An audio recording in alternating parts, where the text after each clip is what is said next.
SAfm, South Africa's news and information leader. In your top stories, Mandela lashes out at family and Dlamini Zuma calls for negotiations in Egypt. Good afternoon, I'm Aurélie Kalenga with the news at 1 on SAfm. The grandson of former President Nelson Mandela, Mandla, has expressed deep disappointment for being taken to court. This is in reaction to the Mandela family court case in the Eastern Cape High Court in Mthatha, which ruled in favor of the 16 Mandela family members, dismissing Mandla's counter-application regarding the remains of family members buried in Mvezo. The order provides for the remains to be returned to Qunu, from where Mandla removed them in 2011. Mandla has some harsh words for his aunt Makaziwe. My aunt Magaziwe Pumla Mande, her role within the Makatu family, that being my father, is supposed to be that of a unifier and a reconciler. But so far, all she's had to do is sow divisions and destruction in that family. News just in, police have just told the SABC that the reburial will now continue at Qunu. The DNA testing at the Nelson Mandela Academic Hospital has been completed. The ANC has won all 3 by-elections in KwaZulu-Natal that took place yesterday. The elections were held in Ward 3 in the Vulamehlo municipality on the south coast and Ward 6 and 12 in the Mandeni municipality on the north coast. The positions became vacant after the death of 3 ANC councillors in the area.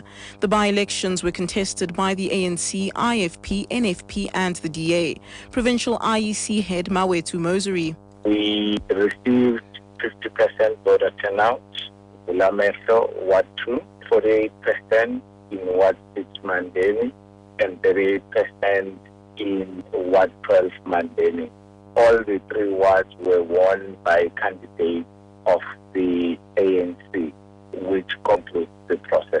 At this point, there are no objections to the election outcome. Some of the expelled ANC councillors in Tlokwe City Council in Potchefstroom in the northwest say they still regard themselves as members of the ruling party. The councillors say they have been elected by the community and will only vacate their positions when those who voted them into office are properly informed about the ANC's decision. They have denied supporting the DA to topple Mapetle from the position of mayor.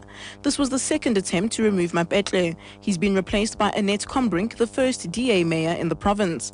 Public Protector Tulima Donsela says she will investigate corruption allegations involving Mapetle. Further afield, chairperson of the African Union Commission, Nkosazana Dlamini Zuma, says Egypt's crisis should be resolved through negotiations. This after the military deposed President Mohamed Morsi in a move which the AU views as unconstitutional. Dlamini Zuma says she will dispatch a group of eminent African persons to consult with Egyptian leaders and possibly initiate dialogue. Dlamini Zuma says she is concerned about the tension prevailing in the country and the risk it has to security and stability. Back home, CEO of the National Arts Festival, Tony Lancaster, says the annual winter event in Grahamstown supports local artists and the city's economy. This follows complaints that the festival was becoming elitist in nature and inaccessible to ordinary citizens. It attracts crowds from abroad and the rest of Africa. This weekend is expected to draw even larger crowds with performances by Mikasa, the Soweto String Quartet, Karen Zoid, Jonas Gwangwa and Vusi Mahlasela, among others. Lancaster explains.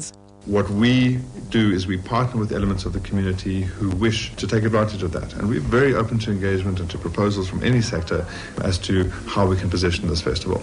So, for example, this year we've launched together with the Finger Festival a whole initiative in Finger Village. We helped them leverage some sponsorship. We brought in the Coca-Cola truck. We gave them some cash because they came to us with a great idea. And finally, a word from Eskom. The power utility says electricity usage for this evening is expected to be high. It has advised consumers to switch off all non-essential appliances. Today, Eskom's energy saving tip: close the door every time you take something out of the fridge and also check that it seals properly. Recapping your top story, the grandson of former President Nelson Mandela, Mandla Mandela, has expressed deep disappointment for being taken to court. Back with headlines at 1:30.